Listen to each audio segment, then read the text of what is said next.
Do you need to hire a setter first or do you need to hire a closer first? You're probably a business owner, you're not sure who you need to hire first. What's the difference between the two roles? In this video, I'm going to break down exactly who you need to hire first, and I'm also going to be explaining how to get them to KPI explained as possible. Now, there's a big problem in a lot of businesses. Most business owners don't hire the right person first. They confuse the roles, they're not sure which role does what. They also try to hire both at the same time and fail because they don't have the training designed for them, they don't have the right systems. But I'm going to explain to you everything in a few different steps. I'm going to explain the roles, I'm going to explain who you need to hire first, and at the end, I'm even going to explain how you need to go about hiring them. If you don't know who I am, my name is Usman Kiani. I'm the founder of Guided Growth, UK's leading sales consulting business, and we will show you how to build and train high performance sales teams. So first, let's break down the roles. Let's go over what a setter and a closer actually do before we actually work out which one you need first and how to hire them. But first, let's explain the two different roles. A setter. Now, the setter's main job is to be able to create opportunities for the closer. The closer has no opportunities on his calendar, so the setter needs to be able to create those opportunities. Where is the setter going to get those leads from? Well, you would have leads coming through a myriad of different places. It might be through your ad, it might be through landing pages, it might be through your organic content, it might be through partnerships, it might be through affiliates, but wherever those leads are coming from, the setter is there to qualify them. The setter qualifies those leads by calling people who have opted into your different lists onto your CRM and moving them into a book call. Now, that's the common way a setter is used. A lot of businesses also use setters for cold outreach. Now, they might be in your Instagram DM doing the cold outreach. Now, doing methods like this tend to be a lot slower for the setter. You tend to get a lot less return. And it's usually by the business owners that don't have enough ad budget or knowledge on ads or not bringing them in. Now, for the businesses that do have ads coming in and they do have leads coming in, the setter's main job is to be able to find those opportunities, give them a call. Let's say it's from a lead magnet. The individual might be calling them and saying, have you accessed that lead magnet? Have you managed to use it? And identifying why they wanted that lead magnet in the first place, and then qualifying the problem, moving them into a call. The main job for the setter is actually not only to call your leads, which we have a term called speed to lead. So the time the lead comes in, we want to have 5 to 10 minutes before we actually call the lead as soon as it lands into your CRM. The faster we call a lead, the higher chance we have of actually booking it onto a call, having the appointment show up and having the appointment closed. It's just also a very efficient process because if you think about your prospects, most prospects, when they're in the buying pocket, when they're eager to buy, they might inquire in a few different places. So the faster your setter calls them will be the faster that you're going to get them booked in and the higher chance that you are to be able to close them. So the setter is mainly on the dialer, is mainly in the messages. If you're someone who uses social media a lot for your business, you might actually be transitioning people from ManyChat's automation, from conversations. The setter might be in the conversations and also on the dialer to be able to create the opportunities. Now, a closer, on the other hand, or in the UK, we refer to them more as sales reps.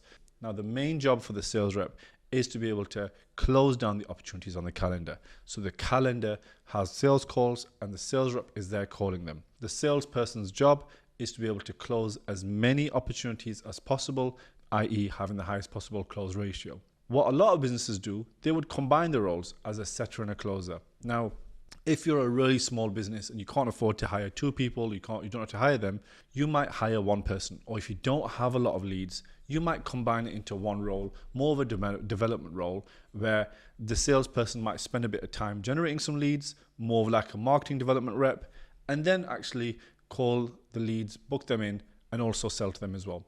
So you do get a hybrid role, but most commonly we have setters and closers. If you're a smaller business, you don't really have much lead flow, you don't have offer validation, then a lot of the times you can hire that one combined role before you start hiring. And now let's break down when to hire them. Now, when you're hiring a setter, it's down to a constraint. The constraint is there's not enough appointments. So simply, if you think about your calendar and you think about, does this calendar have enough appointments to even warrant a salesperson? If no, you need a setter. And the main thing that you're going to be doing with a setter is getting them to generate more appointments. An easy KPI for the setter would be, we want at least 2 of the appointments that they've booked, the setter has booked onto a sales call to show up. So 2 out of 10. So we want, if the setter was to book 10 calls, we want 2 to at least go live. Why only 2? Well, a lot of the times we have to have a minimum KPI. The setter might book 5 to 10 every single day, but we know realistically a lot of those aren't going to show up many might not show up, but the lead quality issue is important. So if your setter is booking your calls and no one is showing up, then we obviously know the setter needs to actually improve the quality. If they are showing up and there's not enough showing up, you might need another setter, or you might need to ask your setter for more volume. So that's the main job for a setter. Now, a closer's job is to be able to be available on the calendar and close down all of the appointments set by the setter, or set maybe from any one of your ads or someone hitting your booking link from your organic or paid content. The closer is there to be highly trained to be able to close down any opportunities that come into his or her calendar. Most business owners, they don't know how to manage the two. They don't know how to pay the two. They don't know what to do with the two. They don't know how to really oversee the two to manage them. And I'm going to give you the quick hacks. You're managing the setter to just generate appointments. Your KPIs are all around generation. For your setter, your KPIs are all around close, deposits, and revenue. By making the measurables very specific to their output or what you need from them, it makes it a lot easier. Rather than focusing on the total amount of sales you need to make, which a lot of early business owners do, they'll ask for a certain amount of sales for their sales rep. It's far better that you actually just focus on the actual KPIs.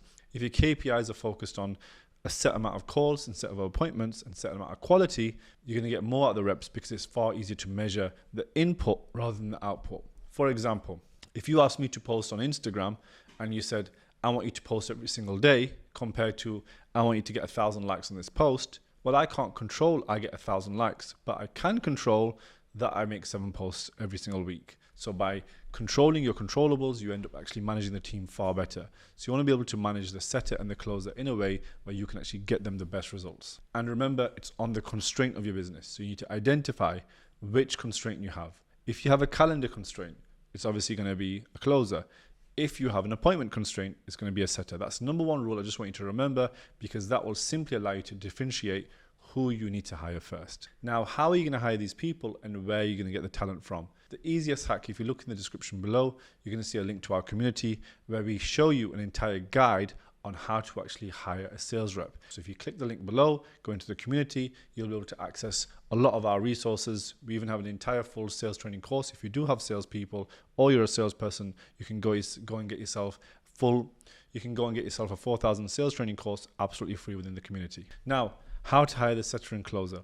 The main thing I would do is looking at and understanding different platforms. Of course, if you go on Indeed and CV Library, the process is going to be very different compared to Facebook groups or compared to your personal network. The easiest way I would say would be to have a hiring flow. So if you have a Google form or have a project management system with a form or a job form, you're going to be putting the link out of the form. By having the link out to the form, people will fill the form out. Once they fill it in, you get a notification. You then have a list. Then I would have a clear board. From this board, I would take people through the different stages. So I would have people who are set at the interview stage. I would have people who are set on the interview 2 stage, and how to have people at the offer stage. By having a clear flow, you can actually look at all of your candidates and actually monitor them far better. And then you also know if you're not getting enough people onto your board and enough candidates in, all you'll do is go onto another platform and post a job on there. Upwork has been working well. These platforms do work well, but it's really about finding out for your offer, for your high ticket business, which platform you're going to find them from. For me, personal networks has grown a lot because obviously we work in sales, and for a lot of our clients, when they need sales reps, we have such a big personal network. We can put a call out and we can find them sales reps a lot easier.